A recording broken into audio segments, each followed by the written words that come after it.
Nous allons commencer. Et donc, nous sommes aujourd'hui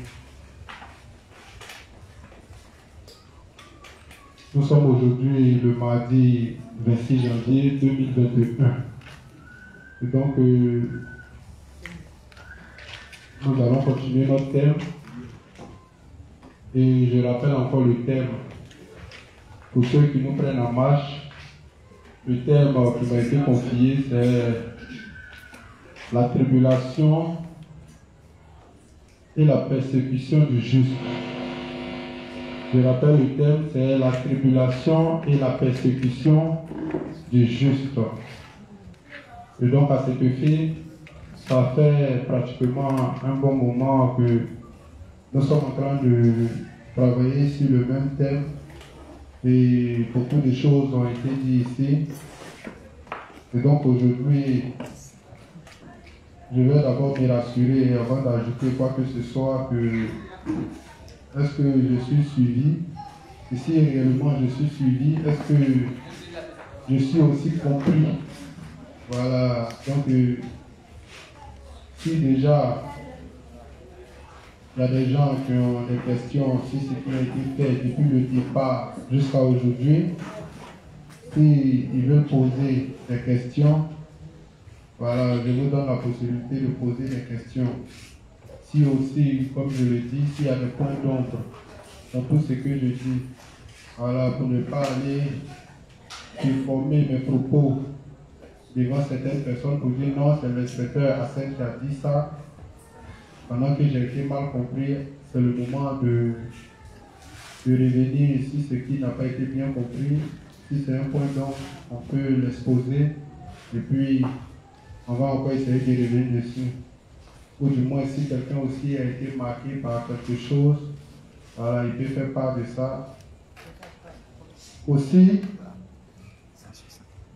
depuis que je suis en train de travailler sur le thème, c'est une démarche.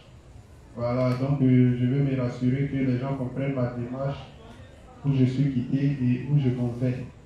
Voilà, donc je vais vous laisser la possibilité de vous exprimer pour ne pas que je sois devant vous à parler seul et pensant que j'ai été compris. Or, je n'ai pas été compris, mais on va recommander toutes choses entre les mains du Seigneur. Alors, on va lui confier ce moment. On va lui demander de donner la force à ceux qui ne viennent pas de venir. On va lui demander d'ouvrir notre intelligence afin de comprendre tout ce qui se fait ici et de le mettre en application. Si réellement le martyr nous a trouvé, que chacun ait la force de supporter son martyr, ou du moins, si ce n'est pas le martyr, mais la persécution, que chacun, Dieu nous donne la force de ne pas être tenté au-delà de nos limites, afin de ne pas succomber aux différentes tentations de Satan. Voilà. Qu'on soit tenté à la mesure de notre force et à la mesure de notre foi.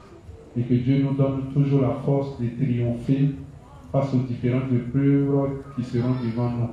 Donc ensemble, on prie le Seigneur et on lui confie ce moment. Dieu le juste, nous te disons merci. Merci Seigneur pour la présence de chaque juste ici. Merci Seigneur d'ouvrir l'intelligence et la compréhension de tout un chacun.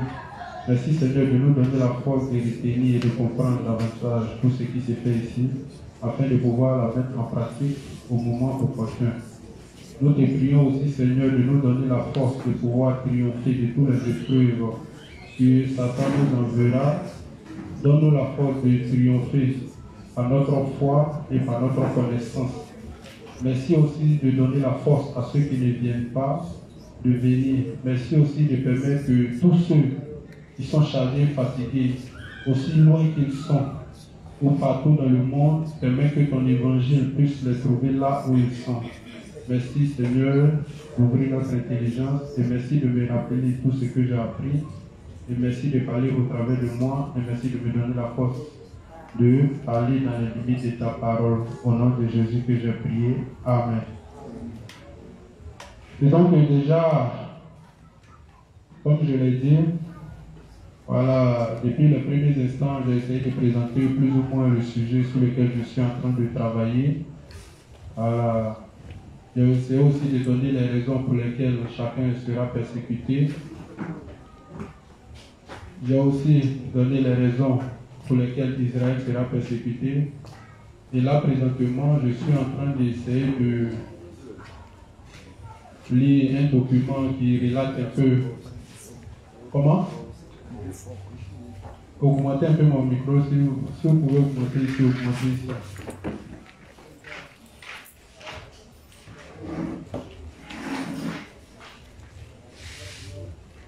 Allô? Allô? Voilà. Et donc, comme je le disais, là présentement, nous sommes en train de lire un document qui date du premier, qui relate un peu les événements qui se sont passés au 1er siècle en ce qui concerne la persécution et la condition précaire de justes de cette époque, comment ils vivaient face à la tribulation et à la persécution. Et déjà, dans les premiers instants, nous étions en train de lire et on a vu combien de fois leur vie était difficile, combien de fois ils étaient accusés à tort, combien de fois ils étaient calomniés, combien de fois on mettait sur eux injustement des choses qu'ils n'avaient pas fait juste pour les tuer, mais avec pour la raison, l'objectif de ne pas que l'évangile soit encore répandu. Voilà, donc Satan a utilisé la violence, voilà, pour éteindre le règne de Dieu, c'est-à-dire, comme Timothée l'a si bien dit, que la volonté de Dieu, c'est que tout le monde parvienne à la connaissance de la vérité. Voilà, et donc Satan n'a pas voulu que les gens connaissent cette vérité, et Satan a travaillé fortement, que ce soit dans le domaine des églises, des religions. Satan s'est chargé de créer lui-même ses doctrines, ses religions, afin de pouvoir cacher la véritable Église de Dieu. Satan aussi a créé des écoles de théologie, afin que tous ceux qui voudront apprendre de Dieu se réfèrent aux écoles de théologie, tandis que les doctrines qui sont enseignées dans les écoles de théologie n'ont rien à voir avec la foi apostolique ou le credo des apôtres. Voilà. Le fondement de la foi des apôtres était basé sur l'évangile de l'eau et de l'esprit. Et donc Satan a créé plusieurs doctrines pour que tous ceux qui voudront connaître Dieu puissent se référer à ces doctrines-là. Et donc, les âmes sont assoiffées de l'évangile, mais malheureusement, là où ils se retrouvent, ce n'est pas l'évangile qui est prêché. Donc, du coup, nous avons plongé dans ce que nous appelons l'ère du cheval noir, qui est caractérisé par la famille spirituelle. Et bientôt aussi, comme l'avenir s'annonce, on dit la famine physique va se faire ressentir, puisqu'il est dit qu'au horizon 2020-2030, les ressources seront vraiment épuisées. Alors, si les ressources des différentes nations sont épuisées, et le peu est sous le contrôle de ces dirigeants politiques qui ont un objectif d'asseoir le projet du diable, alors sachez donc que pour bénéficier de ces ressources, alors il va falloir que chacun se rallie. Et donc d'autres voudront bien préserver leurs biens, d'autres voudront bien continuer leur activité, d'autres voudront bien voyager, et au nom de cela, beaucoup vont rallier le temps de Satan. Donc déjà pour nous les justes, nous disons déjà que Dieu nous demande de ne pas, Dieu nous demande de ne pas, quelles que soient les circonstances, même au prix de notre vie, de ne pas rallier, de ne pas suivre le courant du monde, de ne pas suivre le projet de Satan, même au prix de notre vie. Et donc, en lisant ce document, pour essayer de se référer un peu à la foi de notre prédécesseur, comment ils ont combattu le bon combat au milieu de la souffrance, au milieu de la persécution, au milieu de la tribulation.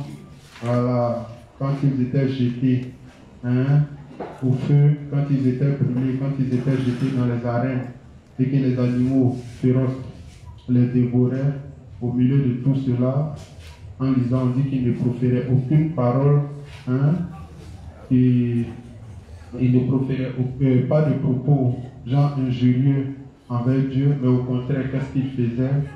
Ils se consolaient les uns les autres et ils s'encourageaient les uns les autres à supporter leur martyre. Et c'est comme ça que beaucoup sont morts jusqu'à ce qu'on arrive en l'an 313. Cette date-là, à chaque fois que je la prononce, chacun ici doit forcément connaître l'an 313 parce qu'on appelle cette période-là la période obscurantiste. Pourquoi? Parce que c'est à partir de là que le christianisme a plongé dans le chaos. C'est à partir de là que le christianisme a plongé dans les ténèbres. Donc c'est vraiment une date qui a marqué l'histoire. Pourquoi? Parce qu'à partir de l'an 313, l'évangile ou l'église catholique des apôtres va disparaître au profit du catholicisme romain. Et donc toutes ces choses, je vais essayer de revenir dessus. Parce qu'il faudrait que vous connaissiez ces choses-là. Il faudrait que vous connaissiez parce que pour certaines personnes, vous voyez, par exemple, quand vous partez discuter avec les catholiques, pourquoi ils sont beaucoup confortés dans leur position? C'est parce qu'ils se réclament comme être l'église orthodoxe. Voilà, ils disent que toutes les religions actuelles découlent d'eux. Effectivement, ce n'est pas faux. Parce que toutes les religions actuelles découlent du catholicisme romain. Mais nous, comment on appelle ça? Nous, les justes, nous connaissons l'histoire de l'Église. Nous savons qu'avant que le catholicisme romain ne vienne, il y avait l'Église des apôtres. Donc, en discutant, on est obligé sûrement de dire, mais remontons avant l'an 313. Qu'est-ce qui s'est passé? Quel évangile était là-bas? Alors, on verra si vous êtes vraiment l'Église primitive ou si vous-même, vous avez dévié de la foi correcte. Donc, c'est un peu dans cet objectif-là que nous sommes en train de lire ce document. Et donc, dans la partie qui arrive, je vais essayer d'aborder toutes ces choses. Comme je le dis, Satan a travaillé de plusieurs manières pour éteindre la foi. Satan a utilisé la violence, Satan a utilisé les fausses doctrines, Satan a créé les écoles de théologie. Et quand nous lisons depuis l'histoire, nous voyons que même au temps de l'Ancien Testament, à partir de Salomon et autres, nous voyons comment le système sacrificiel a été modifié par Jéroboam. Toutes ces choses ont été faites dans le but de falsifier, comment on appelle ça, toutes ces choses ont été faites pour que le chemin que Dieu a montré en ce qui concerne le salut soit effacé. Mais par la grâce de Dieu, l'évangile a traversé toutes les époques. Les choses se sont accomplies selon les prophéties. Et jusqu'à présent, nous sommes là encore et la foi a ressurgi comme Paul l'avait avancé dans Thessaloniciens.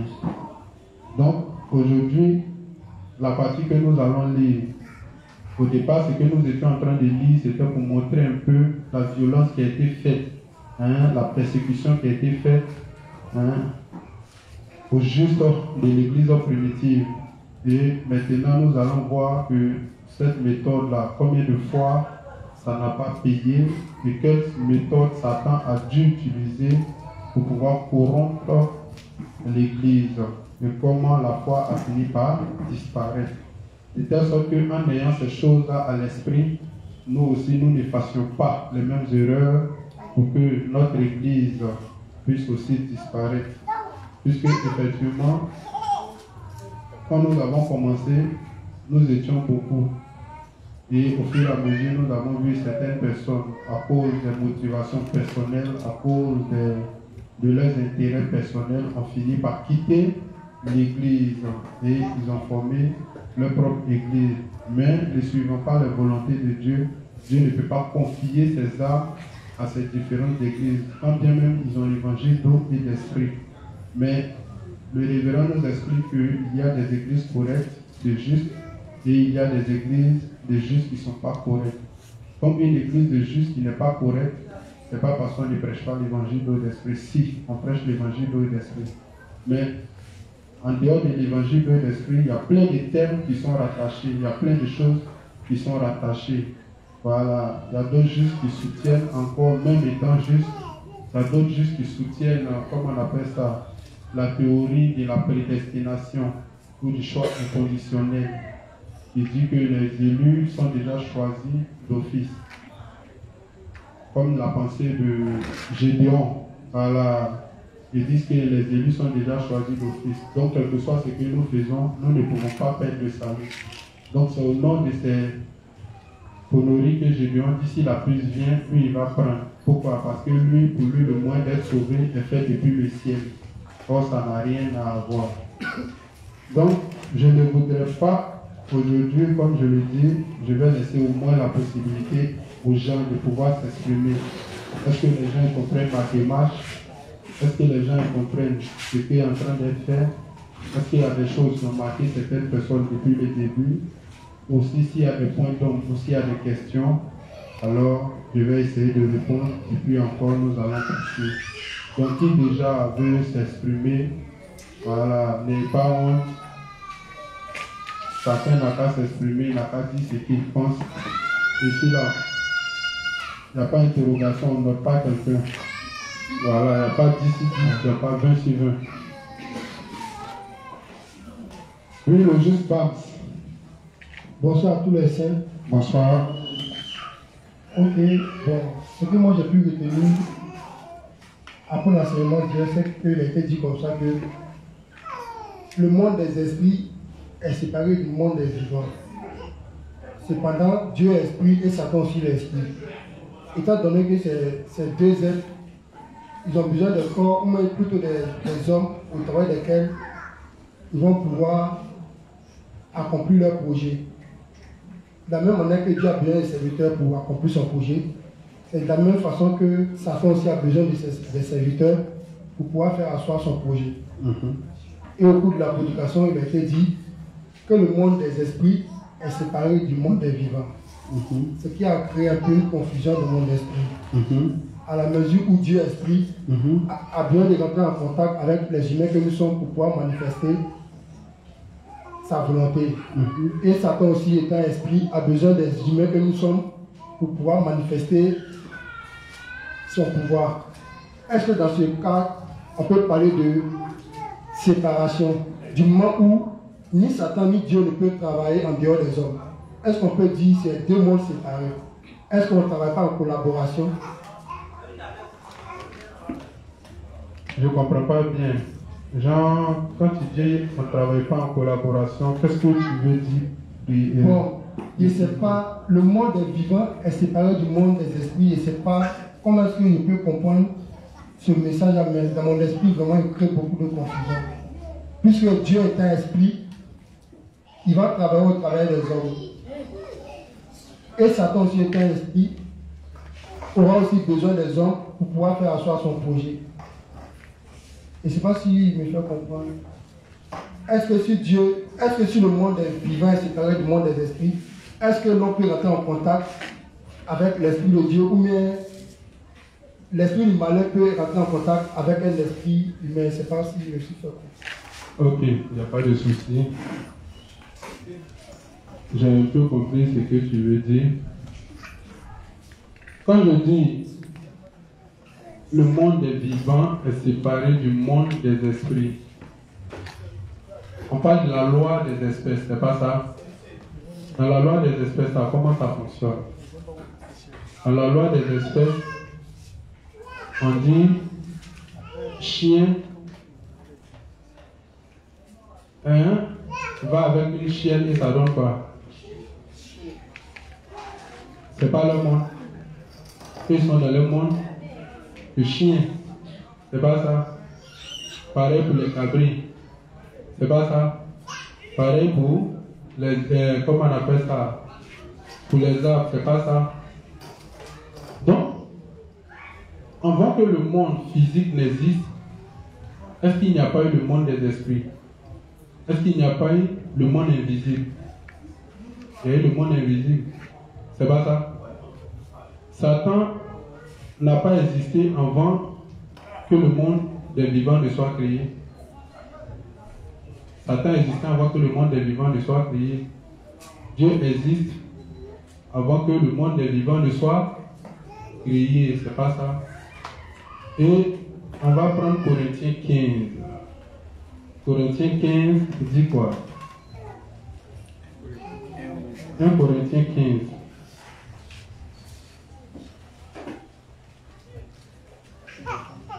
À partir du verset 39.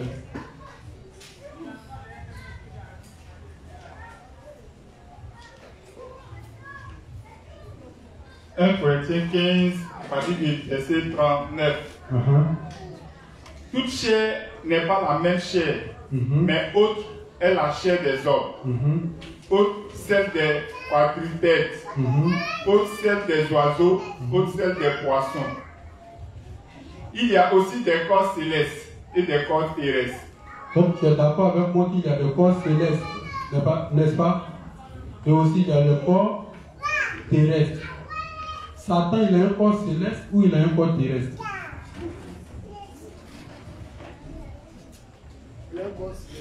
Il a un corps céleste. Est-ce qu'avec son corps céleste, est-ce qu'il peut faire ce que les hommes font? Regarde par exemple, il y a des gens qui disent que l'histoire de Genèse 6, c'est pas ça? Où les fils de Dieu vivent et les fils des hommes étaient belles, et puis il est pris pour femme. Qu'est-ce que les gens ont dit concernant ce texte? Que les anges sont venus toucher avec, comment on appelle ça? Avec les humains, et ça a donné la race des géants. C'est pas comme ça qu'ils ont compris. Mais est-ce que dans la loi des espèces là, est-ce que des esprits peuvent coucher avec un homme physique et puis ça va donner un géant? Mais pourtant il y a des gens qui croient fermement en ça. Ou bien, quand on retourne dans la doctrine de William Marion Branham, il dit quoi? Il dit le serpent a corrompu Ève physique et puis il a fait quoi? Il a couché avec Ève. Et ça a donné quoi? Ça a donné 2 sémences. Et ça a donné Caïn, c'est pas ça? Et donc c'est la sémence physique que le serpent a déposée dans Ève. Et ça a donné Caïn. C'est pas ça? Et c'est à cause de ça que la Bible dit que Caïn était du malin. Donc le fait que Caïn soit du malin, ça veut dire que Caïn était engendré physiquement par le serpent. C'est pas ça? Donc, quand on prend dans la loi des espèces, est-ce que c'est possible? Parce que c'est de ça qu'il s'agit. Est-ce que si on prend dans la loi des espèces, est-ce que c'est possible? C'est possible? Mais pourquoi les gens croient en ça? Pourquoi les gens croient? Et puis cette doctrine, effectivement, depuis des siècles, ça règne jusqu'à présent. C'est pas ça? Qui a tué Jésus? C'est les esprits qui sont venus le tuer. Mais qui l'a tué? Poussé par qui? La Bible dit quoi? De ne pas faire comme on appelle ça, Ève ou Caïn ou Adam, de peur que le serpent nous séduise, je paraphrase. Pourquoi? Parce que le serpent a corrompu leur pensée. C'est pas ça? Donc c'est leur pensée qui a été corrompue.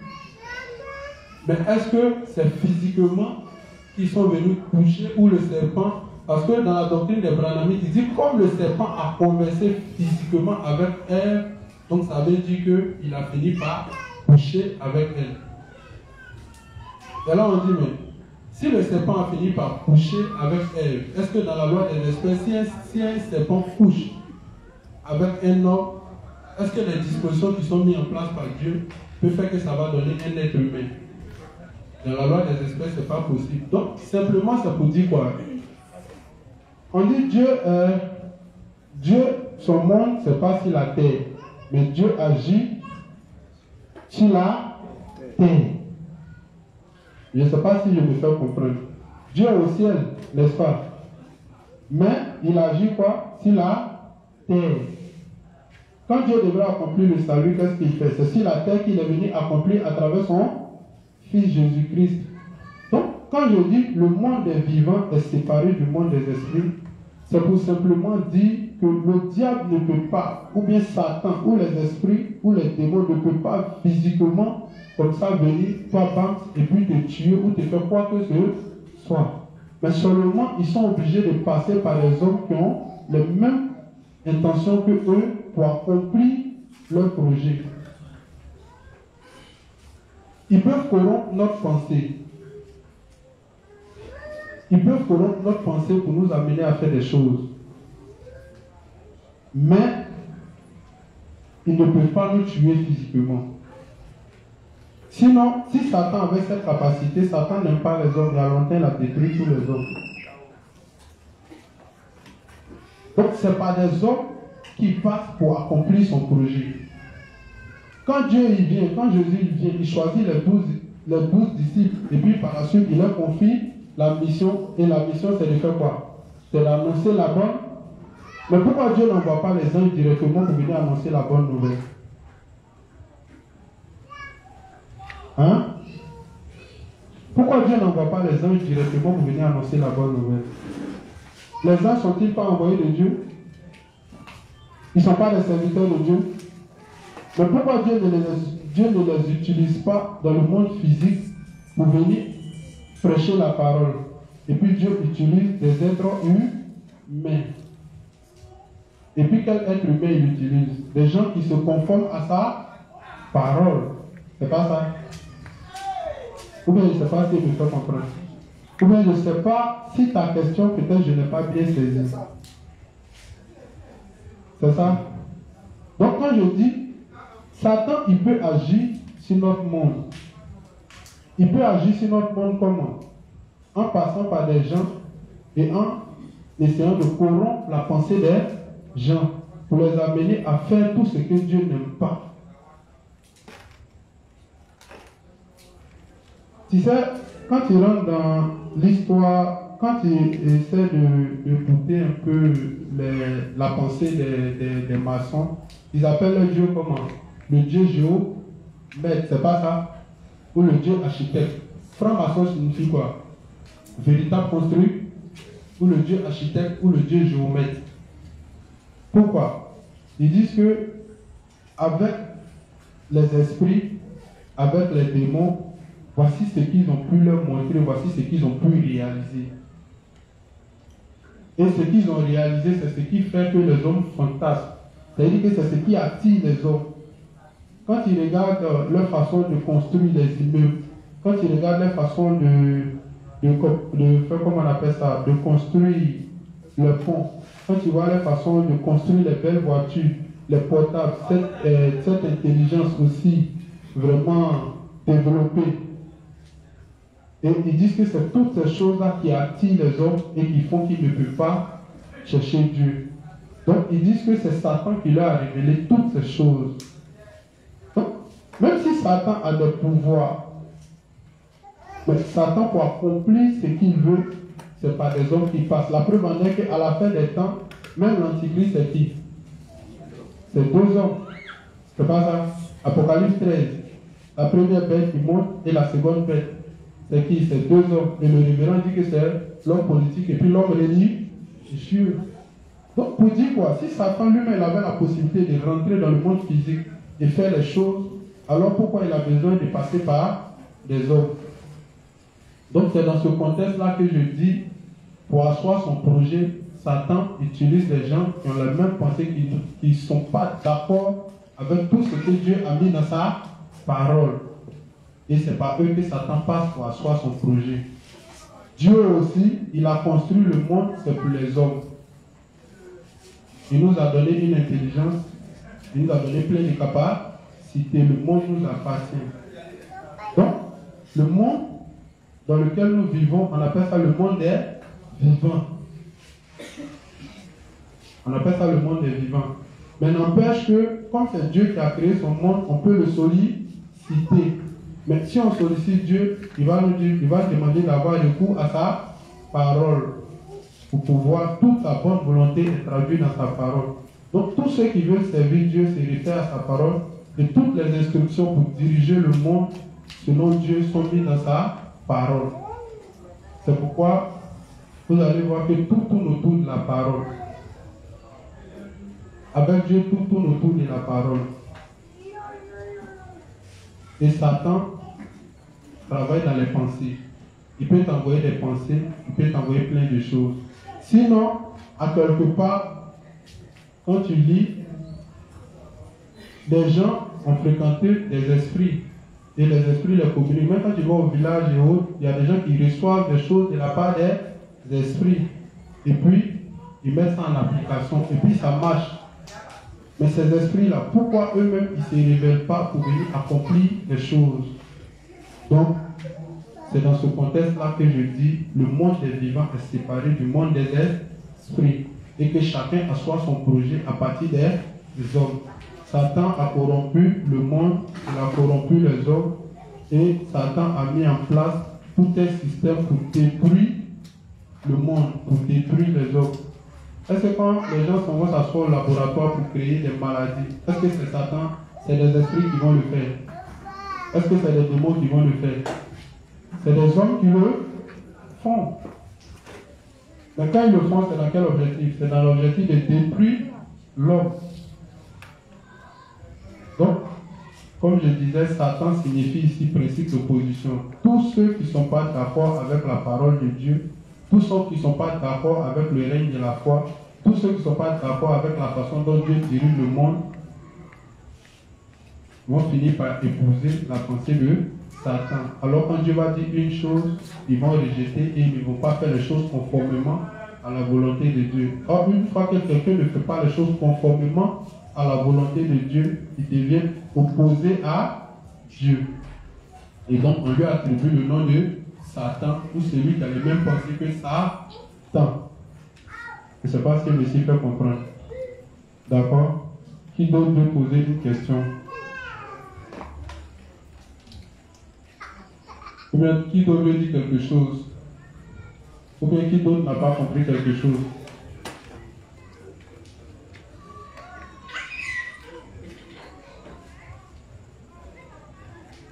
Personne ne veut parler? Par contre, quand il vient, il pose pas ma question, il finit, il prend ma chose, il parle, et puis il m'en vient. Qui veut dire quelque chose?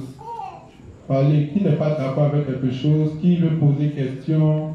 Qui a quelque chose qui n'a pas bien compris? On va revenir dessus. Vas-y.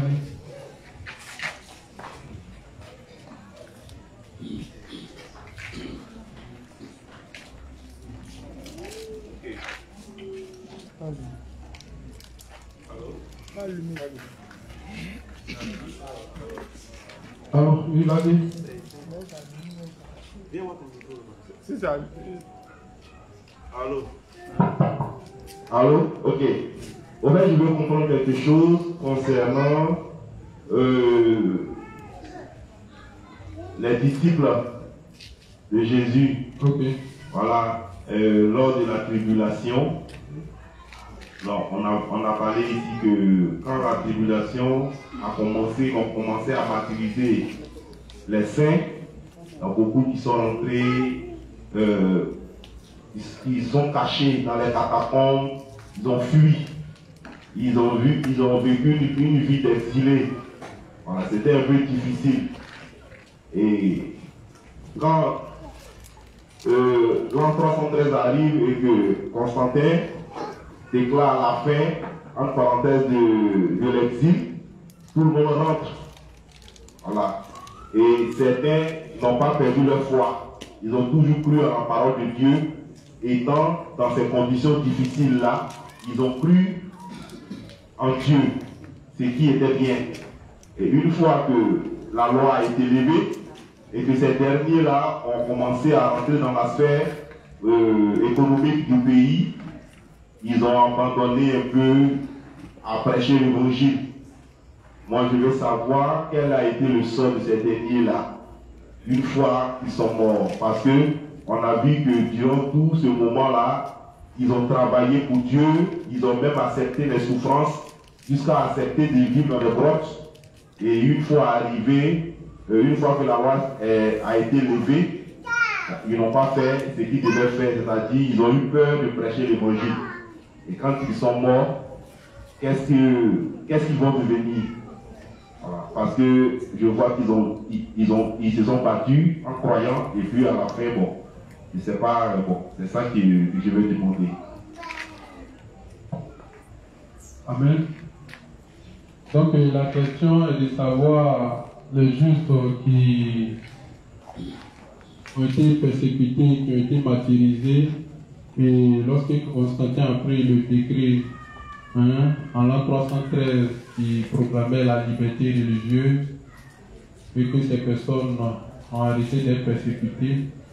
Au fait, ce que vous devez retenir dans cette histoire, c'est quelque chose qui est passé.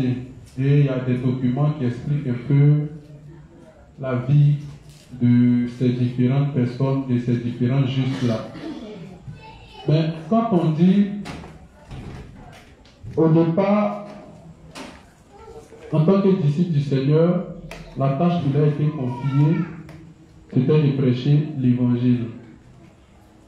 Et vous avez vu, l'évangile, c'est vrai, prêcher l'évangile de façon individuelle comme ça à des personnes. Genre, sans que des églises même ne soient bâties, sans que même il y ait des serviteurs pour porter la chose. Pour porter, comment on appelle ça, pour charger l'œuvre de Dieu. C'est vrai, il peut y avoir des gens qui ont l'évangile, mais s'il n'y a pas de serviteurs qui suivent la volonté de Dieu pour les encadrer, vous allez voir que, quel que soit le temps que ça va prendre, certainement, il y a d'autres qui vont finir par abandonner, et il y a d'autres qui vont garder la foi, mais ils ne pourront pas travailler aux côtés du Seigneur. Donc, l'histoire mentionne qu'ils n'ont pas prêché, l'histoire ne dit pas qu'ils n'ont pas prêché l'évangile, mais l'histoire mentionne que, de peur d'être persécutés, ils n'ont plus le dévouement qu'ils avaient d'asseoir le projet de Dieu, c'est-à-dire de bâtir les églises, les temples de Dieu. C'est ce qui n'a plus été fait. Sinon, ça ne veut pas dire que les gens, ils ont perdu leur foi, ou bien de façon individuelle, si tu es chez moi à la maison, ou bien truc, je ne prêche pas l'évangile. Non. On dit comme ils ont été fortement bousculés de peur de répondre fortement l'évangile, comme quand il lit Actes des Apôtres, de la manière ils étaient tout le temps en train de prêcher l'évangile, de la manière l'apôtre Paul partait de ville en ville pour bâtir les églises et puis formait des serviteurs et qui était en train d'établir ces serviteurs-là. C'est plus comme ça que la chose a été. C'est vrai, même si les gens avaient l'évangile, mais ils ne prêchaient plus ça fortement, mais ils avaient gardé encore leur foi. Je ne sais pas si je peux comprendre. Donc, c'est vrai. Le révérend dit dans le livre, je ne sais pas si c'est 47 ou bien quoi, il dit que tous les justes qui ne vont pas prêcher l'évangile auront leur part avec le diable. Ça, le révérend est formel. Parce que la condition du salut, comme le Romain 10 le dit, il dit c'est en croyant du cœur qu'on parvient à la justice et c'est en confessant de la bouche qu'on parvient au salut. Est-ce qu'on se comprend? Donc, tous ceux qui vont croire en l'évangile, mais qui ne vont pas accomplir la deuxième chose, c'est-à-dire extérioriser leur foi en parlant de ça aux gens, ça veut dire qu'ils auront leur part avec les méchants. Donc, ça veut dire qu'ils n'auront pas le paradis. Mais pour les juifs de l'époque,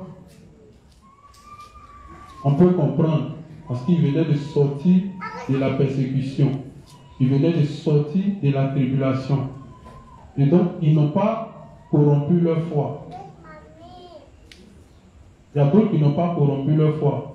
Mais seulement, ils se sont plus érigés comme serviteurs pour asseoir même le règne de Dieu. Donc, ça ne veut pas dire que l'évangile a disparu totalement. Non. C'est vrai, vous allez voir, même en Côte d'Ivoire ici, là, il y a des gens qui ont l'évangile, qui prêchent. Mais quand on a entendu l'évangile en 2004, De la manière on a fouillé pour voir le projet de Dieu bâtir des églises dans tous les, comment on appelle ça, les endroits de la Côte d'Ivoire et autres, pour que partout au moins il y ait une église de justes ou de saints. Les gens n'ont pas, comment on appelle ça, c'est pas comme ça que eux, ils ont compris le projet. Si on n'avait pas passé ça à notre tête pour nous expliquer que la mission qui nous a été confiée, c'est de prêcher l'évangile et d'asseoir des églises de justes correctes sur tout l'étendue du territoire, et puis travailler dans cet objectif-là, et puis choisir des hommes qualifiés ou des gens qui voudraient accomplir aussi le travail de Dieu, travailler ensemble pour accomplir ce projet-là. Vous allez voir, les gens allaient avoir l'évangile, ils allaient prêcher 1 à 2 ou 3 personnes, et puis, mais ça n'allait pas être comme ça. Et donc, eux, à leur temps, c'était difficile de se regrouper comme de la manière dont on le fait actuellement, à cause de la persécution, à cause du martyr. Mais ça ne veut pas dire que les gens ont abandonné leur foi, ça ne veut pas dire qu'ils ont renié leur foi, ça ne veut pas dire aussi qu'ils ne prêchaient plus. Non. Mais la chose n'était plus comme avant. Il y a eu, comment on appelle ça, une baisse. C'est un peu comme ça. Donc, mais ce qu'on veut faire ressortir quand on prend l'histoire de la période de l'an 313, c'est de montrer comment Satan a utilisé la violence d'abord pour pouvoir éteindre le règne de Dieu. Et comme il n'a pas pu, comment il va utiliser le monde de la corruption. Donc comme nous, on n'était pas là-bas et on n'a pas vécu avec eux, donc personnellement, on ne peut pas savoir réellement qu'est-ce qui s'est passé après. S'ils ont prêché l'évangile fortement, s'ils ne l'ont pas fait. Mais on sait une chose, si l'évangile avait été prêché fortement, certainement l'évangile allait continuer dans l'histoire. Mais ça n'a pas été le cas. Et donc c'est pour ça que je dis, on va essayer de voir dans Apocalypse, qu'est-ce qui s'est réellement passé après cette période-là. Quand ils étaient dans le martyr, comment Satan a dû travailler pour corrompre la foi des leaders de ces personnes-là. Parce que pour Dieu, il y a église quand il y a leader. Il y a église quand il y a serviteur. L'évangile peut mieux se prêcher quand il y a des églises. Parce que même si tu prêches l'évangile à quelqu'un, que tu ne le confies pas à l'église, la personne qui y retourne, Satan va finir par enlever l'évangile en lui. Donc l'objectif c'est de bâtir les églises. Mais eux à leur temps, ils n'avaient pas la force de se regrouper comme nous on le fait. Parce qu'ils étaient ciblés. Et les gens avaient leur intention. Ils disaient que si ils laissaient prospérer l'église des justes, forcément, eux les païens, leur temps allait disparaître. Parce que vous savez que l'évangile ne se mélange pas avec les autres doctrines. Or, à leur temps, il y avait beaucoup de divinités qui étaient adorées. Tel que vous allez voir la déesse Diane qui a été retranscrite dans le catholicisme actuel, ce que les gens appellent Maman Marie, Maman Marie, Maman Marie. Vous connaissez son histoire?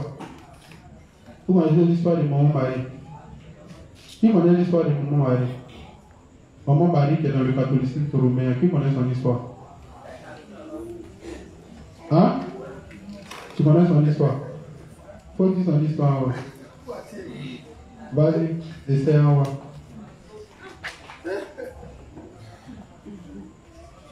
Bon,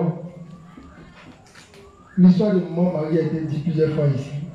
Il s'agissait de la déesse Diana qui portait un enfant en main. Bon, en quelque sorte, c'était une divinité qui était adorée étant de l'église primitive. Jusqu'à notre ère, elle change de nom, qu'on appelle Maman Marie. Papa? Maman Marie.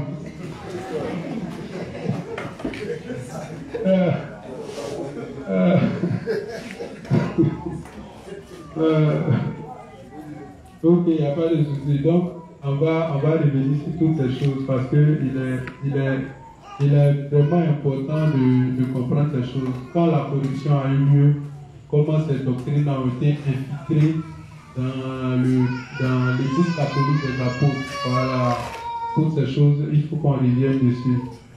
Mais le juste tapé, voilà, c'est un peu, tu sais, quand on prend l'histoire, tous ceux qui ont vécu dans la période et ceux à qui l'histoire a été contée, voilà, on ne peut pas voir ça, on ne peut pas percevoir de la même manière. Mais ce qu'il faut retenir, c'est que cette période-là est marquée comme une période noire. Parce que dans cette période-là, l'évangile n'a plus été prêché et Satan a travaillé pour corrompre l'église des apôtres et le faux s'est répandu. Voilà.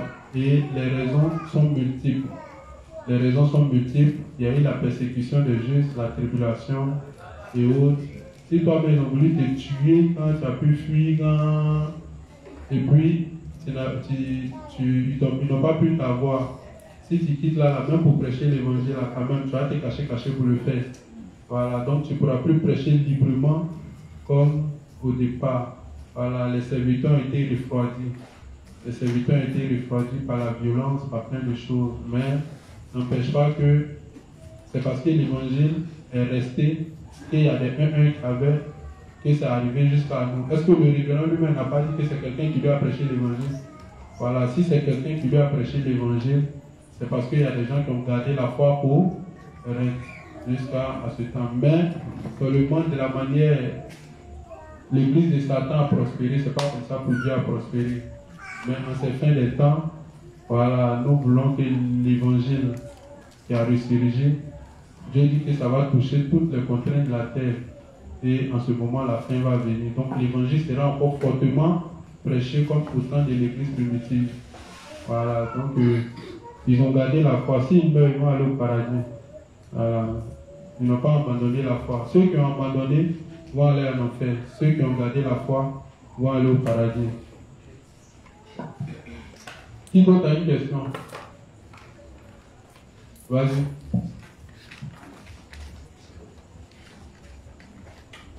Je voudrais savoir si, en vous écoutant, s'il a peur, est-ce que ça peut être correct? S'il a peur? Peur.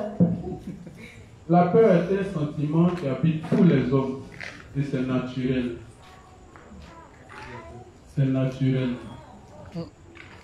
Même Jésus, même quand on a payé ils ont voulu le tuer, là, qu'est-ce qui s'est passé? Il a dit s'il est possible, éloigne la coupe. C'est pas ça. Il a transpiré tout bas, bout comme ça, quand ça s'est transformé en sang. C'est pas ça. Ou bien? C'était pas ça. Voilà. La peur, c'est naturel. Mais le problème, c'est quoi? Dieu dit qu'à la fin des temps, d'abord, ce qui va faire que chacun de nous ici aura la force de mourir, c'est à cause de tout ce qu'on est en train de faire ici, là. C'est à cause du fait que on va connaître ce qui arrive juste après le martyre. Je dis bien, les ignorants, eux là, c'est parce qu'ils se disent que après cette période-là, où ils sont en train de martyriser les justes là, après cette période, le monde va continuer. C'est pourquoi ils vont accepter d'aller prendre la piste pour préserver leurs biens. Sinon, si eux tous savaient, c'est parce qu'ils ont été beaucoup trompés.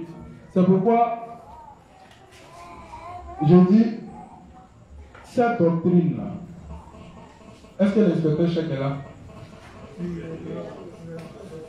Cette doctrine de, comment on appelle ça, de l'enlèvement pré-tribulation qui est enseignée dans toutes les églises actuelles, là, qui a fait que les gens n'ont pas préparé leur foi et autres. Pourquoi?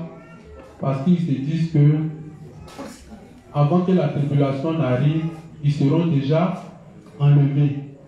Tu vois comment Satan a trompé les gens? Est-ce que tu vois comment Satan a trompé les gens? Mais Apocalypse dit pas. Apocalypse, je vais chercher un texte rapidement. Apocalypse.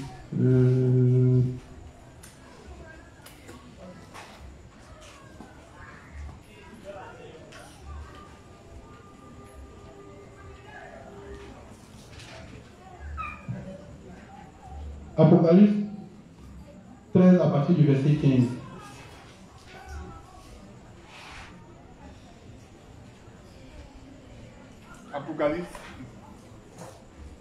Apocalypse 13 à partir du verset 15. Et il lui fit donner, animer l'image de la bête, afin que l'image de la bête parlât et qu'elle fit que tous ceux qui n'adoraient pas l'image de la bête fussent tués. Et elle fit que tous, petits et grands, riches et pauvres, libres et esclaves, reçurent une marque sur leur main droite ou sur le front, sur leur front. Et que personne ne put acheter ni vendre sans avoir la marque, le nom de la bête ou le nom de son nom. Et plutôt bien au 7, plutôt. Apocalypse 13, verset 7. Et il lui fit donner de faire la guerre aux saints. On dit, il lui fit donner de faire quoi? Donc, quand Satan, dans cette période-là, ceux qui seront martyrisés là, c'est qui? Donc, c'est des gens qui ont reçu le vent, c'est des gens qui étaient déjà sauvés, c'est des gens qui étaient déjà saints. Et c'est contre eux que le diable va se dresser. Mais eux, ils disent quoi? Dans la doctrine de l'enlèvement pré-tribulation, ils disent quoi? Eux, ils seront déjà enlevés. Et c'est en ces choses-là qu'ils placent leur foi. Tu comprends? Donc, quand cette période-là va arriver, qui vont voir qu'ils ne sont pas enlevés, c'est la dépendance totale. Ça veut dire que Dieu n'a jamais hésité. Parce que quelque chose tu as cru depuis tu es petit jusqu'à ce que tu as grandi. Et puis un coup, tu te disais, avant que la tribulation n'arrive, toi tu seras enlevé, donc tu étais rassuré. Et puis la chose vient te trouver. Mais eux tous seront déboussolés, vont aller prendre la marque. Tu vois, non? Donc Satan a travaillé. Or, avant cette période-là, pardon, il faut prendre la partie là, on va lire.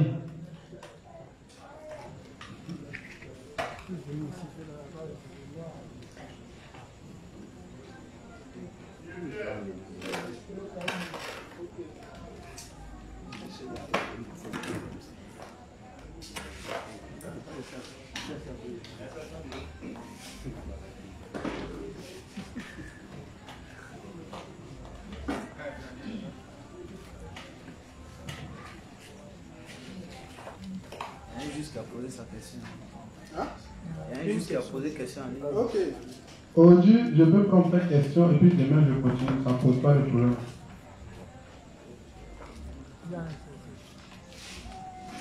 Alors. Ok. Donc c'est le livre 7, page 17, le paragraphe 2, version électronique. La source d'influence de Scofield et de ses affirmations sur l'enlèvement pré-tribulation était John Nelson Darby, le fondateur d'un groupe connu comme les frères de Plymouth. Fondateur d'un groupe connu comme les frères de Plymouth qui commençait à soutenir cette théorie après avoir rencontré un leader pentecôtiste. Ce leader était en réalité une fille de 15 ans nommée Marguerite MacDonald d'Écosse, qui a prétendu en 1830 qu'elle avait eu une vision de Dieu dans laquelle elle avait vu des chrétiens être enlevés juste avant la grande tribulation. C'est après avoir visité cette fille que Darby commença à enseigner la théorie de l'enlèvement pré-tribulation. Au paragraphe 3. Les enseignements de Darby furent transférés sur Scofield, un théologien américain. Scofield, qui avait sa vie entière, qui a passé sa vie entière à travailler sur sa Bible, de référence Scofield, largement employé, était à ce moment-là en réflexion sur la question de savoir si l'enlèvement arriverait avant ou après la tribulation. Quand Scofield a entendu parler de la théorie de Darby, de l'enlèvement pré-tribulation, il fut complètement immergé en elle et fut profondément convaincu de ces affirmations. Il a embrassé cette nouvelle doctrine en l'incluant dans sa Bible de référence Scofield. C'est ainsi que Scofield en est venu à croire en cela et à argumenter pour la théorie de l'enlèvement pré-tribulation, et comment beaucoup de chrétiens d'aujourd'hui en sont venus à la suivre aussi. Ok. Donc, vous voyez, c'est pourquoi ici il est question, tout a commencé précisément en l'an 313, et c'est comme ça que les doctrines se sont ajoutées. Les doctrines se sont ajoutées, les doctrines. Vous voyez ici par exemple, si cette feuille-là, hein, ça c'est pratiquement, on dit l'invention du culte de Marie par l'Église catholique romaine, ça c'était en l'an 431. Vous voyez, non? La deuxième chose, on dit l'invention du culte des saints et des anges par l'Église catholique romaine, ça c'était en l'an 609. Il y a beaucoup comme ça, on va lire.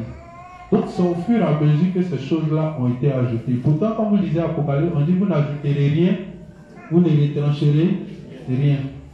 Donc vous voyez, la plupart de ces gens qui sont dans ces églises-là sont convaincus que avant que la tribulation n'arrive, eux ils seront enlevés. Pourtant, Apocalypse 13, à partir du verset 7, nous dit: et il lui fut donné de faire la guerre aux saints et de les vaincre. Et il lui fut donné autorité sur toute tribu, tout peuple, toute langue et toute nation. Et tous les habitants de la terre l'adoreront. Ceux dont le nom n'a pas été écrit dès la fondation du monde dans le livre de vie de l'agneau qui a été immolé. Ça, les Branamis sont leur façon d'interpréter ce texte-là, mais c'est pas aller. Comme une fois que tu lis Éphésiens, tu comprends toutes ces choses. C'est le salut qui a été préparé avant la fondation du monde pour que tous ceux qui sont chargés, fatigués de la loi et autres, toutes ces choses puissent rencontrer le Seigneur et rencontrer son divin. Je crois en ça et être sauvé. Sinon, ça n'a rien à voir avec les noms des gens qui sont déjà écrits au ciel là-bas. Si c'est ça, on posait la question à Dieu, mais tu as regardé quoi pour choisir les gens? C'est pourquoi le révérend fait ça la doctrine comme du choix inconditionnel. Or, ici, dans la Bible, il y a une condition. La condition, c'est de croire. Tous ceux qui croient, on les salue. Tous ceux, car Dieu a tant aimé le monde, il a donné son Fils, afin que quiconque ait quoi? Donc ici, il y a une condition. Or, dans la doctrine de comment on appelle ça, du choix inconditionnel, il n'y a pas de condition. On dit Dieu, il a dit, bon, toi, tu t'es mal taillé, va en enfer, toi, tu me plairas au paradis. Hein? Donc ça révèle un Dieu injuste. Donc, c'est une fausse théorie. Donc, c'est comme ça que, comme David et Scofield étaient des hommes très influents en ce temps, hein, étaient en train de réfléchir, puisque Dieu n'a pas donné la possibilité aux hommes qui ne sont pas nés de nouveau de comprendre les choses de Dieu. Et donc, dans sa réflexion avec ses pensées, voudrant chercher à comprendre Apocalypse, il était partagé. Est-ce que les saints seront enlevés avant ou après ou les fils de Dieu ou les élus seront enlevés avant ou après la tribulation? Et puis c'est comme ça qu'une fille de 15 ans, dans vision, depuis quand c'est dans vision que Dieu révèle le message? Dieu a écrit, il a écrit Genèse jusqu'à l'Apocalypse, et puis il a bouclé le testament. Donc, c'est quoi ils vont venir dire encore par vision? Parce que quand on a lu Jean, il a dit quoi? Il dit, je ne parlerai plus guère. Et un testament, hébreu dit quoi? Un testament est écrit, hein? Est valable après quoi? Voilà, si le testateur vit, le testament n'a plus sa place.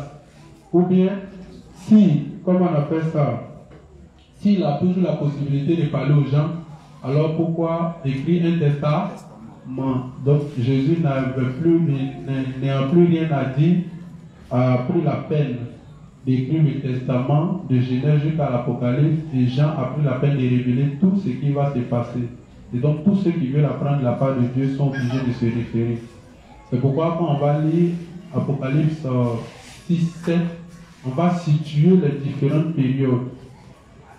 Donc, avant la théorie de Darby et de Scofield, les gens croyaient en la théorie de l'enlèvement post-tribulation. C'est-à-dire qu'ils croyaient qu'ils seraient enlevés après la grande tribulation. Donc, c'est quand la petite fille a fait sa vision en l'an combien, et puis par la suite, en 1830 précisément, comme eux-mêmes là, ce qui est dit dans l'Apocalypse ici, ça ne les arrange pas. Donc, quand cette nouvelle est venue, vous voyez que ça soulage la conscience. Qui a envie de passer par... Quand il y a Apocalypse, qui a envie de passer... Il y a les épreuves qui sont là, qui a envie de passer par là. Donc, comme ce qui était dit, cadré avec leur façon de voir les choses, tout le monde a fini par embrasser ça. Mais le révérend dit, ce qui est important, ce n'est ni l'enlèvement post-tribulation, ni l'enlèvement pré-tribulation. L'essentiel, c'est de connaître les différentes époques, à quel moment les choses vont se passer. Mais une chose est sûre, c'est que le martyr vient pour des gens qui sont déjà élus. Donc vous allez voir que comme la foi de ces gens qui sont dans les églises, comme leur foi ne sont pas préparées, quand la période de la grande tribulation qui s'ouvre par les fléaux, quand ça va venir et qu'ils se rendront compte qu'il n'y a pas encore enlèvement, c'est fini, le diable les a gagnés eux tous. C'est pourquoi prêtez attention aux différentes doctrines qui ont été ajoutées. C'est très très important. Les différentes doctrines qui ont été ajoutées, c'est très très. Vous allez voir aussi la doctrine de Luther avec la sanctification graduelle. Pour la sanctification incrémentale qui mit toutes les religions actuelles. En disant que c'est vrai, on a la foi, mais en croyant progressivement, il faut ajouter les œuvres de la loi. Et puis au fur et à mesure, c'est avec ces deux choses qu'on atteint la perfection. Or, ce n'est pas ce que la Bible dit. La Bible dit que ce n'est point par les œuvres, afin que personne ne se... que c'est par le moyen de la foi. Et la foi exclut les œuvres. Vous voyez que cette théorie-là est enseignée dans toutes les églises. Donc, les gens qui aiment vision, faites très attention. Quand le diable veut mentir à quelqu'un, il procède toujours par vision. Parce qu'une fois que c'est vision, on ne peut vérifier ce que tu as dit. Parce que tu es ton témoin. C'est pourquoi Jean dit, celui qui ment, il dit son mensonge de ses propres, parce qu'il n'y a aucune source de vérification. Si moi je t'ai menti qu'il y a 5 mots en France, est-ce que tu as été bien d'avion pour aller vérifier? Je ne peux pas vérifier. Mais si la plupart de ces hommes-là, s'ils s'appuient sur le testament, forcément on va les attraper. Donc la plupart sont obligés de dire qu'ils ont vu Dieu en songe et autres. Donc c'est comme ça que dans les histoires de songes et de visions, beaucoup de doctrines sont nées. Beaucoup de doctrines sont nées. Donc, vous laissez, ou nous laissez, nous devons préparer notre foi. Parce que le martyr, là, ça vient pour nous. Maintenant, la juste Élie, c'est normal que tu aies peur. Le Saint-Esprit va te rassurer. Et quand on va lire Apocalypse, Apocalypse va te dire pourquoi tu devras mourir. Parce que comme je t'ai dit là, c'est les ignorants qui vont penser que quand cette période va arriver, eux seront en train de martyriser les saints, eux-mêmes vont vivre. Parce que si tu savais que toi-même tu allais mourir juste après là, est-ce que tu allais te donner autant de mal pour martyriser quelqu'un? C'est parce qu'ils diront qu'on dérange, que c'est nous qui sommes la peste, c'est nous qui dérangeons le monde. Une fois que nous on ne sera plus là, le monde sera vivant, le nouvel ordre mondial sera, comment on appelle ça? Voilà, le projet va réussir. Or, la Bible dit que cette période-là, si c'est long, même les élus vont fuir. Donc Dieu va réduire ça de 10 jours. Donc après les 10 jours nets, il y a le flot des 7 coups de la colère de Dieu. Il va se renverser sur la terre pour effacer tous les âmes. Donc dans tous les cas, tu as peur, tu n'as pas peur, tu as peur. Donc pourquoi ne pas accepter la première mort? Tu vois, non? Et puis, quand cette période va arriver, de la manière que tu vas voir le monde là, toi-même tu seras pressé de mourir. Parce que quand Dieu va envoyer les premiers fléaux, hein, on dit ça va pas, c'est comme une comète embrasée qui va descendre et qui va détruire un tiers de la forêt, un tiers des hommes, un tiers des animaux. Quand tu regardes un monde où pratiquement un tiers est brûlé, un tiers des hommes sont là couchés comme ça comme ça, le monde est dégradé. Tu as quel espoir encore dans le monde? C'est pas le monde brille actuellement dans nos yeux que on se dit non, on n'a pas envie de mourir tant de temps. Mais quand tu vas voir cette période-là, la mort sera mieux parce que le monde ne mérite plus d'être vécu.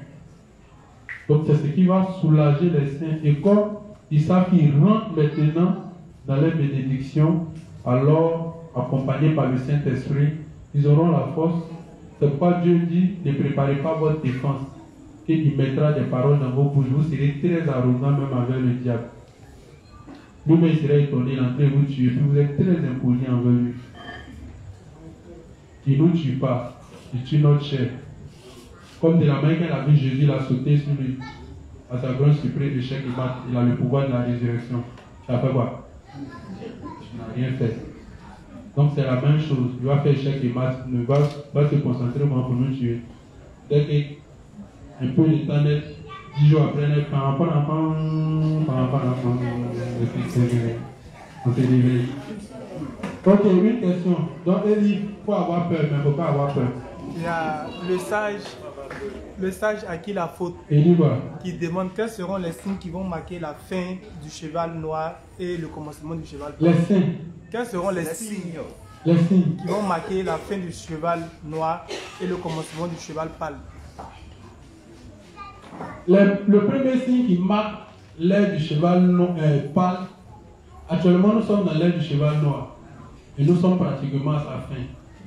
Il y a des textes ici qu'on va lire parce que c'est un ensemble de signes que Dieu a donné. C'est dans Matthieu, c'est dans Luc, c'est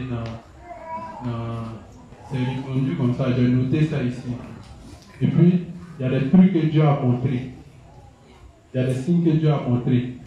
Comme quand cette période va arriver, cette période sera semblable à Sodome et Gomorrhe. Voilà, les gens seront amis du plaisir, de l'argent, ils seront en train de se marier, boire, faire le show. Tu vois, non? Tout leur cœur sera porté uniquement que vers le plaisir, toutes ces choses-là. Ne se souciant même pas de ce qui arrive à l'avenir, tout et tout. Et puis Dieu va citer un ensemble de choses. Il va même parler des signes qui vont faire dans le ciel. C'est que vous voyez les signes dans le ciel, là, pour ceux qui ne connaissent pas dans le projet du nouvel ordre mondial, allez taper projet Bluebeam. Vous allez voir. Quand vous allez taper projet Bluebeam, là, vous allez voir. C'est des hologrammes qu'ils vont faire, ils vont projeter des choses dans le ciel. Vous allez voir Ange Michael, Lucifer sont entrés ses pattes là-bas, il y a d'autres mecs qui vont voir Jésus apparaître comme ça. Ils vont dire ouais. C'est eux-mêmes qui font ça exprès. On appelle ça des hologrammes. Quand vous allez taper projet Bluebeam, vous allez voir tout ça. Et Marie, on a vu Marie ici, elle est sortie ici. Et qu'elle est sortie dans ce. Et il y a des photos de Jésus en haut. Ça c'est petit. À la fin même, arrivé un moment, vous allez vous pensez que portable, ils ont fait, et puis actuellement ils sont là et puis ils projettent les tuyaux aussi le mur. C'est quoi ils vont projeter aussi dans le ciel? C'est eux-mêmes qui font ça. Donc ne vous fatiguez même pas. Même. Dieu dit, si vous attendez que je suis ici, je suis là-bas, il y a tel signe, ça c'est pas moi, n'allez même pas même. Quand moi je vais venir, de la manière l'éclair part de l'Orient à l'Occident, temps en temps, c'est comme ça tout œil me verra. Quand je vais venir, tout le monde va me voir en même temps. Donc ça, c'est pour tromper la vigilance de ceux qui ne connaissent pas comment les choses sont. Sinon ça, c'est eux-mêmes qui font ça. On appelle ça des hologrammes. Dans le projet Bluebeam, vous allez voir ça. Vous tapez dessus, vous prenez vos portables, vous tapez projet Bluebeam. Quand vous serez en train de taper, ça va sortir, vous cliquez dessus, vous allez voir comment ils font les hologrammes, comment ils projettent ces choses-là dans le ciel. Mais comme les gens seront en train d'être ignorants, comme ils sont ignorants, et Dieu, c'est la fin du monde. Dieu, les anges sont en train de se battre. Ça, c'est pas encore lui. Donc, il y a plein de choses que Dieu a montrées comme ça. Donc, il dit, quand vous allez voir cette période-là, quand vous allez voir toutes ces choses-là, voilà, on aura le temps de dire. Quand vous allez voir tous ces signes-là, c'est que la génération qui sera dans cette époque-là, va pas passer. Est-ce que vous comprenez? Je dis, quand vous allez voir toutes ces choses dans la génération qui sera là, ne passera pas. Et soyez sûrs, une fois que l'évangile ressurgit, c'est fini. C'est l'évangile. Hein, c'est la pluie de l'arrière-saison qui annonce la fin des temps.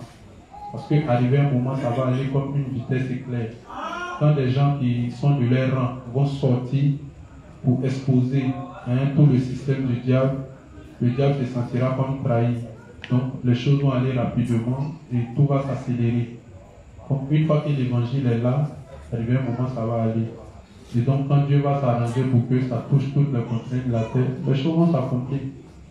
Voilà, donc Dieu a acquis la faute que normalement, comme je l'ai dit, on va aller dans l'Apocalypse pour voir, comment on appelle ça, les 7 airs tirés des 7 sceaux. Parce que l'Apocalypse, ne vous fatiguez pas. Il y a des grandes lignes que vous devez comprendre. Une fois que vous avez compris ces grandes lignes-là, comme par exemple les 7 airs tirés des 7 sceaux. Et puis, dans chaque ère, qu'est-ce qui se passe? Après ça, les flots des 7 trompettes. Qu'est-ce qui va se passer? Première trompette, il y a quoi dedans? Deuxième trompette, quand il sonne, il y a quoi dedans? Chaque trompette équivaut à un fléau.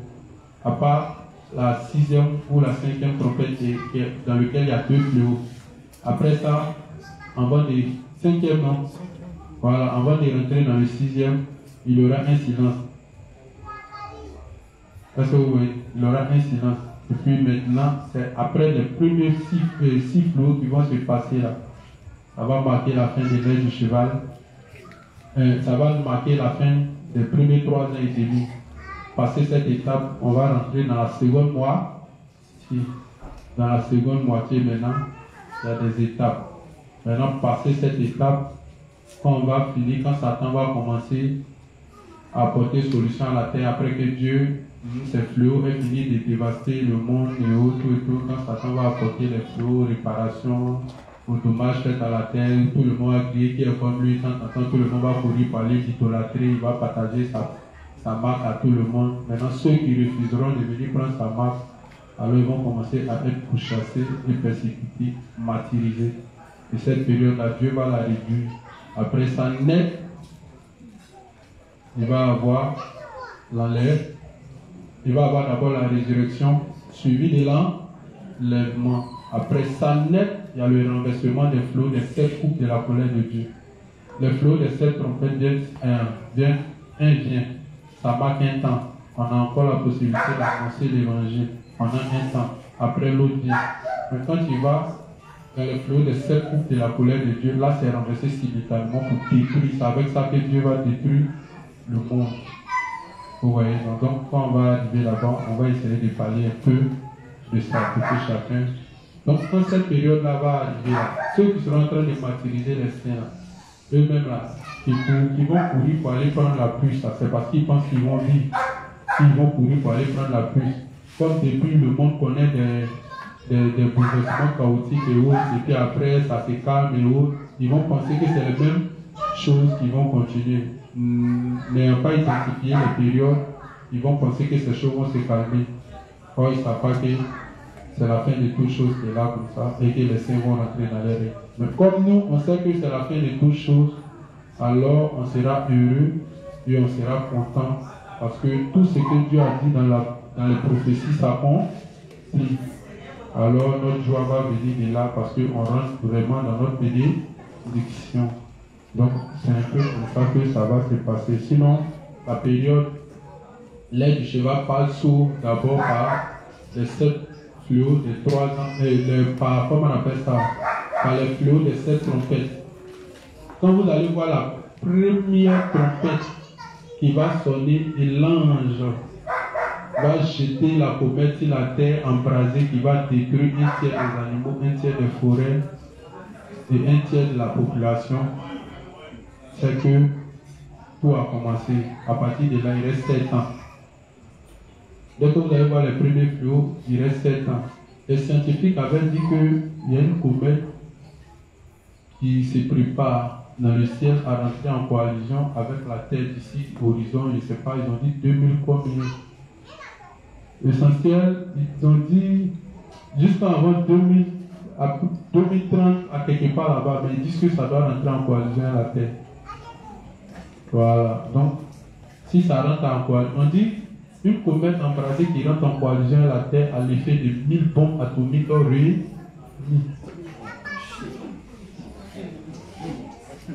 Donc imaginez-vous, une seule bombe atomique, même ça descend d'un endroit, regarde ce que ça fait. Et puis on dit ça, là, si ça rentre en coalition avec la Terre, ça a l'effet de 1000 bombes atomiques réunies. Donc vous-même imaginez. Donc si vous voyez ça là, rentrer en coalition à la Terre, c'est quoi qui va espérer encore dans la Terre? Il n'y a plus rien à espérer. Donc c'est ça qu'on attend. Le jour où on a vu ça, sinon tous ceux qui sont en train de faire, non, avant que la phase solide du projet arrive, on va passer par la phase liquide et autres, temps. Et déjà, ils vont commencer à vouloir vacciner les gens forcément pour voir la réaction de la population, comment ils vont réagir, s'ils sont prêts à recevoir le vaccin. Le vrai vaccin, mais derrière, c'est la puce. Mais ça, là, ils sont en train de faire pour sonder les mentalités. Est-ce que vous allez vous révolter, temps? Est-ce que vos cerveaux réfléchissent toujours? Est-ce que vous allez accepter? Est-ce que vous n'allez pas accepter? Comment vous allez vous... C'est tout ça, ils sont en train de calculer. Sinon, le vrai amen, c'est derrière. Ça, c'est la phase d'essai. Ça va? Donc, Emmanuel, le président de la France dit, tous les présidents qui vont refuser, il ne faut pas y vous oublier. Okay. Dans 5 minutes. Le président dit, tous ceux qui vont refuser, tous les présidents africains qui vont refuser que leur population se fasse vacciner, ne pourront plus rentrer sur le sol. Vous n'avez pas vu ça? Si. Qui n'a pas vu ça? Hein? Hein? On parle des Africains, tu dis. C'est pourquoi on dit, quand Dieu dit,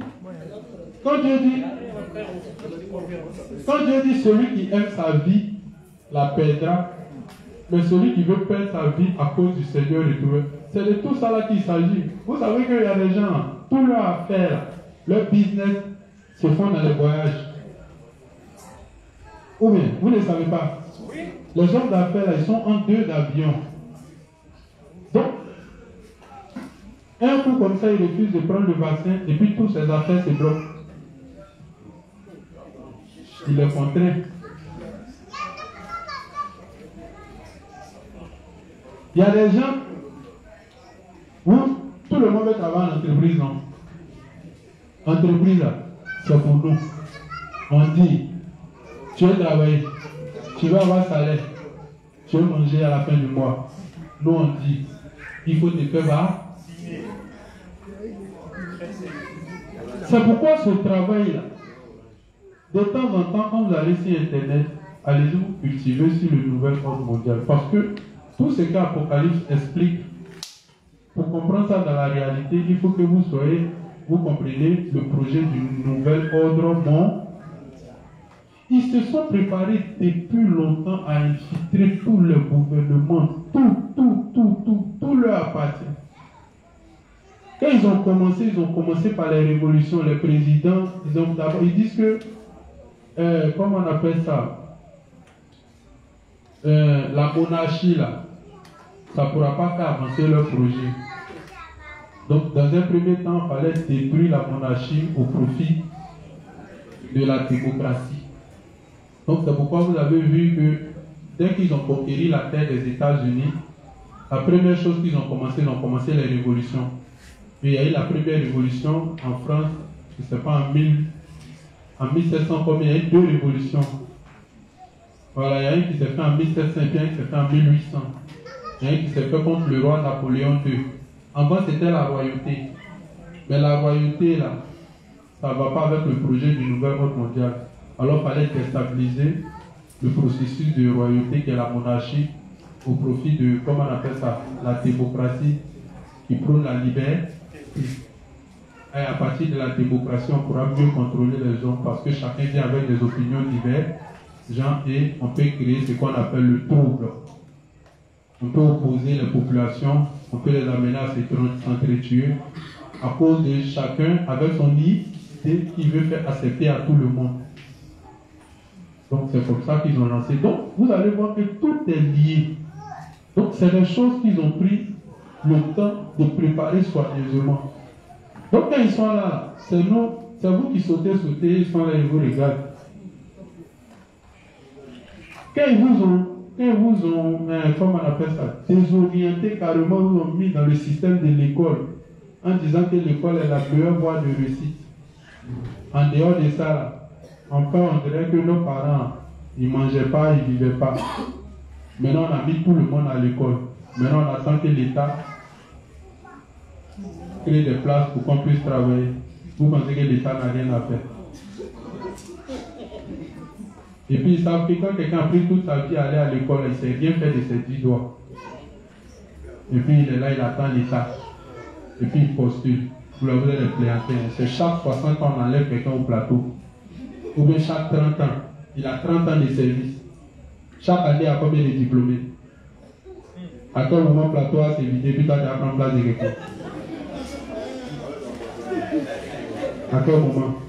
Donc ils savent que dans ça, là, une minorité aura, comment on appelle ça, de petits postes, mais une majorité sera au chômage. Et le taux de chômage favorise leur projet. Parce que tant que le gouvernement n'est pas sollicité, il ne peut pas avoir l'apparition comment on appelle ça, du leader mondial. Donc, chaque gouvernement doit créer ce qu'on appelle le chaos. Il faut que le gouvernement soit toujours sollicité pour que le projet puisse aboutir. C'est au nom de ça qu'il crée des troubles, crée la psychose, crée plein de choses. Vous avez comme l'impression qu'ils n'ont pas de remède à ça, mais si. Quand c'est comme ça, chacun est à la recherche de la paix. Alors c'est l'Antichrist qui viendra apporter la paix comme le dirigeant. C'est pourquoi vous allez attendre l'Apocalypse. Qui est comme la paix? Qui est comme la paix? Nul n'est égal à la paix. Parce qu'il a réussi là où tout le monde a échoué. Tout est fait exprès. Donc, Satan a beaucoup de tours dans son sac. Tous ceux qui voudront sauver leur vie, qui voudront sauver leur chair, vont finir par rallier. Tout le monde va finir par rallier. Seule la foi pourra nous faire tenir. Ça va? Donc, vous voyez, Satan a travaillé partout. Donc, quand tu dis dans 1 Jean 3, et puis il te dit que Satan, ce monde est soumis à Satan, tu ne vas pas voir Satan en train de diriger le monde. Non. Satan, tu ne vas pas le voir en train de diriger un monde. Non. Mais Satan a la même mise sur tout. Quand tu vas aller dans la mode, quand tu vas aller dans la médecine, quand tu vas aller dans la politique, quand tu vas aller dans la science, quand tu vas aller, c'est eux. La musique, tout c'est eux. Ils contrôlent tout. Et ils savent que les hommes, ils sont assoiffés du pouvoir. Donc, quand on te regarde, on dit tu veux quoi? Tu dis non, tu veux l'honneur. Tu dis on vient te mettre à l'honneur. Nous, en retour, c'est qu'on veut que tu fasses. On dit ok, on dit tiens un peu d'argent, faire rêver tout le monde. Tout le monde n'a pas se retrouver en toi. C'est mon idole. Rafat, c'est mon idole. Rafat. C'était pas à quoi il fait ça, pour écouter les gens. Donc c'est comme ça qu'il procède. Donc, Satan a travaillé dans tout le... Actuellement, les religieux là, ils sont tous deux. Mais actuellement, il y a bientôt, si vous avez regardé certains films, ils doivent détruire la religion. La religion, c'est eux qui l'ont créée à un moment pour détourner les gens de la vérité. C'était l'objectif en créant la religion. Maintenant que la religion a pu détourner les gens de la vérité, dans le nouvel ordre mondial, qui est un monde de personnalité, la religion fait que les gens ont encore la morale. Ils ont encore la crainte de Dieu. Quand bien même ils ne sont pas dans le vrai, mais la religion fait qu'il y a des restrictions. Donc du coup, actuellement, on a une phase où la religion ne nous arrange plus. Donc, il va falloir faire disparaître la religion pour créer la nouvelle religion, pour unir les gens autour de la nouvelle religion. Donc, je ne sais pas, la nouvelle religion sera composée de quoi? Si c'est à 95% des sexes, je ne sais pas. Bien, la religion doit disparaître. Le révérend explique dans le livre qu'ils vont utiliser les politiciens pour tuer les religieux. Les religieux aussi, étant ignorants, ils vont dire qu'ils sont martyrisés. Ça vous fait rire? Vous voyez que ça fait rire. Et mais ils dorment sur le diable, et puis le diable utilise ses agents pour les tuer, il dit qu'ils sont martyrisés. Et ils vont voir ça comme le martyr. Pour eux, ils sont en train d'être martyrisés. Donc ça va conforter certains dans leur position. Vous n'avez pas vu quand le révérend expliquait l'histoire de Chouda, Baye ou bien quoi? Je ne sais pas qui. Hein? Ouais. Je ne sais pas. Il dit, jour de sabbat, lui, il ne doit rien faire. Et puis les militaires sont venus le voir, on dit, il n'a pas fait quoi? Il dit, non, c'est le sabbat. Donc lui, il n'a pas le droit de faire quelque chose. Je ne sais pas, ils l'ont frappé, non? Ils l'ont frappé, ils l'ont tué, non? Il dit qu'il est mort à Mati. Vous voyez que l'ignorance, ça c'est dangereux parce que pour lui, la loi est composée de 10 commandements, plus 613 articles de loi. À cause des sabbats seulement, tu vas mourir. Mais et tous les autres lois que tu violes. Donc pour lui, ils l'ont martyrisé. Or, le mot martyr signifie mourir pour la bonne cause. Donc pour lui, il est mort pour la bonne cause. Il est mort pour le Seigneur parce qu'il a refusé de travailler un jour de sabbat. Pendant que tous les jours sont jours de sabbat parce que nous nous reposons de nos œuvres. Le véritable sabbat c'était en Jésus-Christ. Parce qu'en Jésus-Christ, nous avons déposé nos œuvres et nous nous sommes revêtus des œuvres de Jésus-Christ. Donc chaque jour nous célébrons Jésus. Voici un ignorant qui meurt, il dit de martyriser. Donc c'est comme ça, à la fin, les religieux ne comprenant pas le projet, d'ailleurs ils ne savent pas qu'ils sont religieux. Ils n'ont aucune notion de la définition même de la religion. Ils ne savent pas qu'ils sont religieux. Et puis maintenant, comme maintenant dans le nouvel ordre mondial, comme lisait Lévitique 19, dit quoi? Tu ne coucheras pas avec un homme comme on couche avec une femme. Or dans le nouvel ordre mondial, on dit, au nom de la liberté, un homme peut aller avec un homme. S'il se sent, si c'est ce qui est, lui il aime. Il est libre. Et donc toi aussi, dans ta liberté, tu ne dois pas le priver de sa liberté. Tu comprends, non? Donc les religieux devront appliquer cette loi-là. Les religieux devront s'arranger pour que 2 pétés avec 4 testicules puissent aller devant le maire. Ils se marient et puis maintenant le pasteur bénit leur union. Dans certains pays, ça se fait. Donc, progressivement, comment inculquer ça à toutes les nations? C'est ça le nouvel ordre mondial. Donc, comme au nom de la religion, les gens voient ce qui est écrit dans la Bible, donc il y a des restrictions, il y a la peur, alors ça fait que le projet avance lent. Donc, il faut balayer la religion. Donc c'est au nom de ça que les religieux seront persécutés. Et étant ignorants, ils vont dire qu'ils sont en train de les tuer pour leur foi. Ça n'a rien à voir. Amen. Il est l'heure. Allons. Non, c'est bon. Il faut travailler dans le temps. Cet esprit ne fait pas les choses sur le. Donc, on va s'arrêter là. Demain, on va continuer. Voilà, sortez du monde de l'ignorance. L'ignorance est vraiment dangereux. Voilà. Vous pouvez poursuivre la vie, vous pouvez aller à l'école. Tout ce qui est dit ici, ça ne veut pas dire n'allez pas à l'école, ne veut pas dire non, ne cherchez pas de quoi manger, non. Mais on dit au milieu de toutes ces choses-là, on va lire un texte et puis on boucle.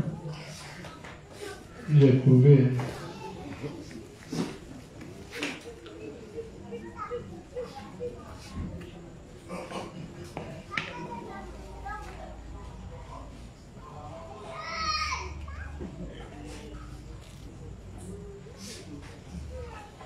Je dis bien si j'ai trouvé, si je ne trouve pas, c'est que je n'ai pas la peine.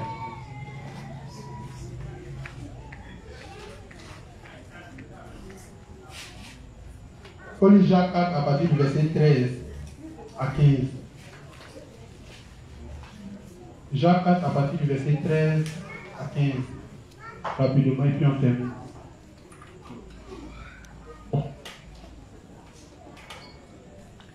À vous maintenant qui dites, aujourd'hui ou demain, nous irons dans telle ville, nous y passerons une année, nous trafiquerons et nous gagnerons.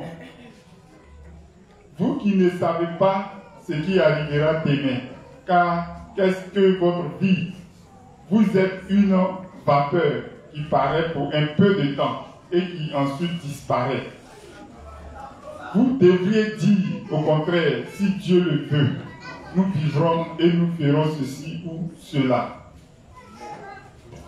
Donc vous voyez, tous les projets doivent être formulés dans les projets. Pour que vos projets se réalisent, cela doit être formulé dans les projets de Dieu. Sinon, si ce n'est pas le cas, vos projets, vous, nous tous, la mort va nous parler et puis c'est fini. Donc, pendant que nous sommes en train de vivre, il faut que nous fassions une place. Le Seigneur, il faut que nous cherchions. Pour Dieu, la réussite, c'est quelqu'un qui a eu les clés du royaume des cieux. Sinon, que sert-il à un homme de gagner le monde s'il perd son âme? Or, toi, tu n'as même pas un tiers de Niango. On dit que sert-il à un homme de gagner le monde? Il dit qu'il a tout. Or, toi, tu n'as même pas. Tu n'as même pas un dixième, tu n'as même pas maison, tu n'as rien. Et puis, c'est à cause de ça que tu vas perdre ton âme. Lui-même, là, toutes ces choses, s'il perd son âme, ça ne sert à rien. Pourtant, les hommes vont dire qu'il a réussi, il a bien vécu, tout va bien. Donc, il y a la réussite qui est définie par Dieu, il y a la réussite qui est définie par les hommes. Donc, formulez vos projets tout le temps, vous rappelant des époques et en vous souciant de ce qui arrive à l'avenir. Voilà. Donc, on va s'arrêter là. On va continuer sûrement demain. Voilà. Que Dieu accompagne chacun chez lui et que Dieu nous donne davantage une grande foi pour pouvoir faire face aux différentes épreuves qui arrivent dans l'avenir. Et que Dieu se rappelle de tous ses serviteurs qui travaillent pour l'expansion de son évangile. Au nom de Jésus, j'ai prié. Amen.